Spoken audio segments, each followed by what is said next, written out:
अगर आपको सिर्फ एक वाक्य में, बस एक वाक्य में विज्ञान की सबसे जरूरी जानकारी अगली पीढ़ी को देनी हो तो वो क्या होगी? ये बहुत गहरा सवाल है। महान भौतिक शास्त्री रिचर्ड फाइनमैन का मानना था कि वो वाक्य होगा, सभी चीजें परमाणुओं से बनी हैं, छोटे छोटे कण जो हमेशा गतिशील रहते हैं। बिल्कुल, और ये एक इतना सरल सा विचार है, लेकिन इसमें पूरी दुनिया को समझने की चाबी छुपी है। आज हम रिचर्ड फाइनमैन के मशहूर लेक्चर्स की दुनिया में उतर रहे हैं। ये लेक्चर्स शानदार तो हैं, लेकिन इन्हें समझना अक्सर फायर होस से पानी पीने जैसा बताया गया है। हाँ, मतलब जानकारी इतनी तेजी से आती है कि कुछ समझ नहीं आता। तो हमारा मिशन इन जटिल विषयों के पीछे छिपे सहज ज्ञान और मुख्य विचारों को पकड़ना है, वो भी सरल भाषा में, बिना भारी भरकम गणित में उलझे। और इसके लिए हम फाइनमैन सिंप्लीफाइड नाम के एक गाइड का सहारा ले रहे हैं। तो चलिए इस सफर की शुरुआत करते हैं। चलिए सबसे पहले एक बहुत ही आम सी चीज से शुरू करते हैं, हार्मोनिक ऑसिलेटर। ये नाम सुनने में थोड़ा मुश्किल लगता है। हाँ, पर ये प्रकृति में हर जगह है। सोचिए, एक स्प्रिंग से बंधा हुआ वजन कैसे ऊपर नीचे होता है, या एक गिटार का तार कैसे कंपन करता है। अच्छा, तो वही हार्मोनिक ऑसिलेशन है। बिल्कुल, इसका मूल सिद्धांत है F = -kx, जो बस इतना कहता है कि स्प्रिंग जितना खिंचता है उतना ही जोर से वो वापस आने की कोशिश करता है। और इसमें ऊर्जा का क्या होता है? एक खूबसूरत तालमेल की बात होती है अक्सर। हाँ, देखिए, जब आप वजन को नीचे खींचते हैं तो उसमें स्थितिज ऊर्जा यानी पोटेंशियल एनर्जी जमा हो जाती है। ठीक है। और जब आप उसे छोड़ते हैं तो वो ऊपर की तरफ भागता है और वो पोटेंशियल एनर्जी गतिज ऊर्जा यानी काइनेटिक एनर्जी में बदल जाती है। ये लेन देन, ये डांस लगातार चलता रहता है। एक मिनट, अगर ऊर्जा बस एक रूप से दूसरे में बदल रही है तो फिर एक झूला आखिरकार रुक क्यों जाता है? अच्छा सवाल है। या वो स्पिन हमेशा के लिए ऊपर नीचे क्यों नहीं होता रहता? ऊर्जा जाती कहाँ है? बहुत अच्छा सवाल है। ऊर्जा खत्म नहीं होती, वो हवा के घर्षण और स्प्रिंग के अंदरूनी घर्षण की वजह से धीरे धीरे गर्मी में बदल जाती है। मतलब सिस्टम से बाहर निकल जाती है। हाँ, वो खो नहीं गई है, बस उसका रूप बदल गया है और वो फैल गई है। अच्छा, तो सिस्टम अपनी ऊर्जा खो रहा है, लेकिन अगर हम उस खोई हुई ऊर्जा की भरपाई करते रहें, जैसे झूले को ठीक उसी ताल में हल्का हल्का धक्का देते रहें, तब क्या होगा?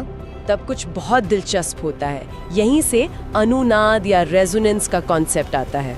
रेजोनेंस? हाँ, अगर आपके धक्के की फ्रीक्वेंसी झूले की अपनी प्राकृतिक फ्रीक्वेंसी से मेल खा जाए तो हर छोटा धक्का झूले की गति को और बढ़ा देगा और झूला बहुत ऊंचा जाने लगेगा। बिल्कुल, छोटे छोटे धक्के मिलकर एक बहुत बड़ा असर पैदा करेंगे। इसका कोई बड़ा असली दुनिया का उदाहरण है? एक अद्भुत उदाहरण है पृथ्वी के वायुमंडल का। 1883 में जब क्रैकाटोवा ज्वालामुखी फटा, तो वो विस्फोट इतना शक्तिशाली था कि उसने पूरे वायुमंडल में एक शॉक वेव भेज दी। उसने पूरे वायुमंडल को एक विशाल घंटी की तरह बजा दिया। कमाल है। और वैज्ञानिकों ने उस कंपन को मापा और पाया कि हमारे वायुमंडल की एक प्राकृतिक अनुनाद फ्रीक्वेंसी है जो लगभग 10.5 घंटे की है। इन सब जटिल कंपनों को समझने के लिए फाइनमैन कोई खास तरीका अपनाते थे। मुझे पता है कि इसमें गणित काफी मुश्किल हो सकता है। हाँ, और उनका तरीका बहुत ही चतुर था।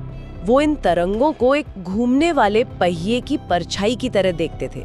इसके लिए वो कॉम्प्लेक्स नंबर्स का इस्तेमाल करते हैं। अच्छा। इससे समीकरण बहुत आसान हो जाते हैं। लेकिन सबसे हैरान करने वाली बात अब आती है। बताइए। यही नियम जो एक स्प्रिंग और झूले पर लागू होते हैं, वे ही हूबहू एक इलेक्ट्रिकल सर्किट पर भी लागू होते हैं। एक मिनट, क्या एक स्प्रिंग जो एक मैकेनिकल चीज है और एक बिजली का सर्किट, ये दोनों तो बिल्कुल अलग दुनिया की चीज हैं। ये कैसे हो सकता है? सतह पर तो है, लेकिन उनके व्यवहार को नियंत्रित करने वाले गणितीय समीकरण बिल्कुल एक जैसे हैं। एक RLC सर्किट में जो वजन का काम है वो इंडक्टेंस करता है। अच्छा। जो घर्षण का काम है वो रेजिस्टेंस करता है, और जो स्प्रिंग का काम है वो कैपेसिटर। मतलब प्रकृति बहुत आलसी है। वो नए नियम नहीं बनाती, बस पुराने नियमों को नई जगहों पर इस्तेमाल करती है। बिल्कुल, यही वो पैटर्न है जिसे खोजना फाइनमैन को सबसे ज्यादा पसंद था। ये कमाल की बात है, लेकिन ये नियम तो बड़ी चीजों के लिए हैं। चलिए अब बड़े पैमाने से सूक्ष्म दुनिया में चलते हैं। बिल्कुल, यही फाइनमैन का वो पहला वाक्य वापस आता है। सब कुछ परमाणुओं से बना है जो हमेशा गति में रहते हैं। और ये सरल सा विचार गैस के दबाव को समझाता है। हाँ, एक डिब्बे के अंदर खरबों परमाणु दीवारों से लगातार टकरा रहे हैं और यही टक्कर हमें दबाव के रूप में महसूस होती है। और तापमान, क्या वो भी इसी से जुड़ा है? तापमान और कुछ नहीं, बस उन परमाणुओं की औसत गतिज ऊर्जा का माप है। जब आप किसी चीज को गर्म करते हैं तो आप बस उसके परमाणुओं को और तेजी से हिला रहे होते हैं। तो इसका मतलब बर्फ, पानी और भाप में फर्क सिर्फ इतना है कि उनके परमाणु कितनी तेजी से हिल रहे हैं? बिल्कुल सही। ठोस में परमाणु अपनी जगह पर कांप सकते हैं, तरल में वो एक दूसरे पर फिसल सकते हैं और गैस में वो पूरी तरह से आजाद होकर घूमते हैं। लेकिन हम खरबों परमाणुओं पर एक एक करके तो नजर नहीं रख सकते, तो फिर वैज्ञानिक इनका अध्ययन कैसे करते हैं? यहीं पर स्टैटिस्टिकल मैकेनिक्स यानी सांख्यिकीय यांत्रिकी सामने आती है। हम उनके औसत व्यवहार को देखते हैं और इसका एक मुख्य नियम है बोल्ट्जमान का नियम। ये क्या कहता है सरल शब्दों में? सरल शब्दों में ये कहता है कि किसी कण के ज्यादा ऊर्जा वाली जगह या अवस्था में पाए जाने की संभावना कम होती है। कोई आसान सा उदाहरण? हमारा वायुमंडल। गुरुत्वाकर्षण के कारण जमीन के पास हवा के अणुओं की ऊर्जा कम होती है और पहाड़ की चोटी पर ज्यादा। बिल्कुल।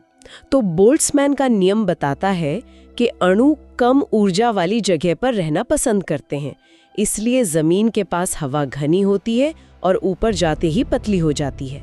इस अदृश्य दुनिया का कोई सीधा सबूत है? क्या हमने कभी इन परमाणुओं की हलचल को महसूस किया है? हाँ, और वो सबूत सदियों तक हमारी आंखों के सामने था और हम समझ नहीं पाए। उसे ब्राउनियन मोशन कहते हैं। Brownian motion. 1827 में रॉबर्ट ब्राउन नाम के एक वनस्पति शास्त्री ने देखा कि पानी में पराग के कण माइक्रोस्कोप के नीचे बिना किसी वजह के इधर उधर नाच रहे थे। तो उन्हें लगा होगा कि पराग के कण जीवित हैं। बिल्कुल, लेकिन लगभग 80 साल बाद 1905 में आइंस्टाइन ने समझाया कि ये नाच असल में पानी के अदृश्य अणुओं की वजह से हो रहा है, जो उन पराग कणों पर हर तरफ से बमबारी कर रहे हैं। हाँ, जैसे लाखों छोटी छोटी गोलियां। ये परमाणुओं के अस्तित्व का पहला सीधा आंखों देखा प्रमाण था। इसे समझाने के लिए भी कोई मजेदार सादृश्य है। हाँ, गणित में इसे ड्रंकन सेलर प्रॉब्लम या शराबी नाविक की समस्या कहते हैं। हाँ, अच्छा। सोचिए, एक शराबी नाविक है जो हर कदम के बाद किसी भी दिशा में मुड़ जाता है। तो वो बस लड़खड़ाता हुआ कहीं भी जा रहा है। इसका मतलब तो ये हुआ कि वो कभी ज्यादा दूर नहीं जा पाएगा ना? बिल्कुल, और यही सबसे दिलचस्प बात है। समय के साथ वो शुरुआती बिंदु से दूर तो जाता है, लेकिन बहुत धीरे धीरे उसकी तय की गई दूरी समय के वर्गमूल के हिसाब से बढ़ती है। अच्छा, सीधी रेखा में नहीं? नहीं, बिल्कुल नहीं। यही पैटर्न उन पराग के कणों में भी दिखता है। अगर सब कुछ इन परमाणुओं की यादृच्छिक टक्करों से ही चल रहा है, तो फिर दुनिया में चीजें एक ही दिशा में क्यों चलती हैं? मतलब दूध और कॉफी मिल तो जाते हैं, पर अपने आप अलग क्यों नहीं होते? सही पकड़ा। यहीं से थर्मोडायनामिक्स के नियम आते हैं। पहला नियम? ऊर्जा का संरक्षण। हाँ, ऊर्जा ना तो बनाई जा सकती है, ना ही नष्ट की जा सकती है, बस उसका रूप बदलता है। साइमन इसे डेनिस द मेनिस और उसके खिलौने वाले ब्लॉक्स के उदाहरण से समझाते हैं। डेनिस एक शरारती बच्चा है जिसके पास 28 ब्लॉक हैं। वो उन्हें कहीं भी छुपा देता है। हाँ, और उसकी माँ जब भी गिनती है उसे हमेशा 28 ही मिलते हैं, बस अलग अलग जगहों पर। ये एक शानदार सादृश्य है क्योंकि ये बताता है कि ऊर्जा कोई ठोस चीज नहीं है। ये एक गणितीय मात्रा है जिसे हम ट्रैक करते हैं। बिल्कुल, गतिज, स्थितिज, ऊष्मा, रासायनिक, बस रूप बदलते हैं, कुल योग हमेशा समान रहता है। तो फिर मेरा वही सवाल, अगर ऊर्जा हमेशा संरक्षित रहती है तो प्रक्रियाएं एक ही दिशा में क्यों चलती हैं? गर्मी गर्म कप से ठंडे कमरे की ओर ही क्यों बहती है? इसका जवाब थर्मोडायनामिक्स के दूसरे नियम और एंट्रोपी के विचार में छिपा है। एंट्रोपी यानी अव्यवस्था। हाँ, एंट्रोपी किसी सिस्टम में अव्यवस्था या बेतरतीबी का माप है और ब्रह्मांड हमेशा ज्यादा अव्यवस्था की ओर बढ़ता है। ज्यादा अव्यवस्था की ओर क्यों? क्योंकि अव्यवस्थित अवस्थाएं सांख्यिकीय रूप से ज्यादा संभावित होती हैं। एक बॉक्स की कल्पना करें जिसके बीच में एक दीवार है, एक तरफ नियॉन गैस, दूसरी तरफ आगन। ठीक है, सब कुछ अपनी अपनी जगह पर है, बहुत व्यवस्थित, लो एंट्रोपी। हाँ, अब अगर हम बीच की दीवार हटा दें तो गैसें तुरंत मिल जाएंगी और बॉक्स में नियॉन और आर्गन का एक बेतरतीब मिश्रण होगा। ये मिश्रित अवस्था ज्यादा अव्यवस्थित और ज्यादा संभावित है, इसकी एंट्रोपी ज्यादा है। और उन सभी परमाणुओं का वापस अपनी अपनी सही जगह पर चले जाना वो लगभग असंभव है। सांख्यिकीय रूप से असंभव, ऐसा होने का सिर्फ एक ही तरीका है, जबकि मिक्स होने के खरबों तरीके हैं। प्रकृति हमेशा उस रास्ते पर चलती है जिसके होने के सबसे ज्यादा तरीके हों। तो मेरा अतीत वो है जहां एंट्रोपी कम थी और मेरा भविष्य वो है जहां एंट्रोपी ज्यादा होगी। क्या यही समय का तीर है? बिल्कुल यही है। भौतिकी के ज्यादातर मूल नियम, जैसे न्यूटन का F = ma, समय में उल्टे चल सकते हैं। मतलब एक ग्रह की गति की फिल्म को उल्टा चलाएंगे तो वो भी सही लगेगी। हाँ, लेकिन हमारे रोजमर्रा के अनुभव में ऐसा नहीं होता। टूटा हुआ अंडा वापस जुड़ नहीं सकता। ये इसलिए है क्योंकि अव्यवस्था हमेशा बढ़ती है। ये नियम, चाहे वो न्यूटन के हों या थर्मोडायनेमिक्स के, बहुत शक्तिशाली लगते हैं।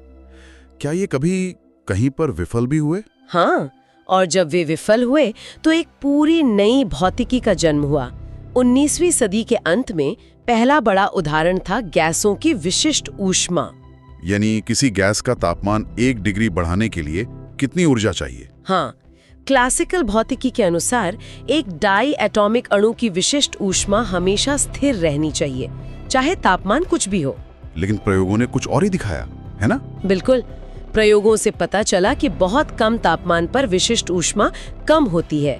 जैसे जैसे तापमान बढ़ता है, यह बढ़ती जाती है, फिर स्थिर होती है और फिर बहुत ज्यादा तापमान पर फिर से बढ़ जाती है। और क्लासिकल भौतिकी के पास इसका कोई जवाब नहीं था? कोई जवाब नहीं। ये एक बड़ी पहेली थी। तो इसका जवाब क्या था? इसका जवाब क्वांटम मैकेनिक्स में छिपा था। जवाब ये था कि अणुओं की गति की कुछ विधाएं, जैसे घूर्णन और कंपन, क्वांटाइज्ड होती हैं। क्वांटाइज्ड? हाँ, मतलब उन्हें शुरू करने के लिए एक न्यूनतम ऊर्जा की जरूरत होती है।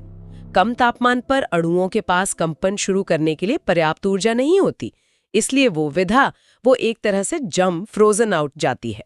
अच्छा। जैसे जैसे तापमान बढ़ता है, वो विधाएं सक्रिय हो जाती हैं। बिल्कुल, और इसीलिए विशिष्ट ऊष्मा बदल जाती है। और एक और बड़ी विफलता थी जिसे अल्ट्रावायलेट कैटास्ट्रोफी कहते हैं। ये सुनने में किसी तबाही जैसा लगता है। और अगर क्लासिकल भौतिकी सही होती तो ये एक तबाही ही होती। सिद्धांत ये था कि कोई भी गर्म वस्तु उच्च फ्रीक्वेंसी पर, यानी अल्ट्रावायलेट रेंज में, अनंत ऊर्जा उत्सर्जित करेगी। जिसका मतलब होता कि हर गर्म चीज, यहाँ तक कि हम और आप भी, तुरंत जलकर राख हो जाते। हाँ, लेकिन ऐसा होता तो नहीं है। तो कहाँ गलती थी? कहाँ थी? यहाँ मैक्स प्लैंक का क्रांतिकारी विचार आता है। 1900 में उन्होंने कहा, ऊर्जा सतत नहीं है, बल्कि छोटे छोटे पैकेट या क्वांटा में आती है। क्वांटा? प्रकाश के एक ऑसिलेटर की ऊर्जा कोई भी मान नहीं ले सकती। ये केवल एक मूल इकाई Hw के गुणकों में ही मौजूद हो सकती है। रुकिए, तो ये वही फ्रोजन आउट वाला आइडिया है? बिल्कुल, ये वही विचार है। उच्च फ्रीक्वेंसी के लिए एक क्वांटा बनाने के लिए बहुत अधिक ऊर्जा की जरूरत होती है। ज्यादातर समय सिस्टम के पास एक ही बार में इतनी ऊर्जा नहीं होती, इसलिए उच्च फ्रीक्वेंसी ऑसिलेटर सक्रिय ही नहीं हो पाते और ऊर्जा उत्सर्जित नहीं करते।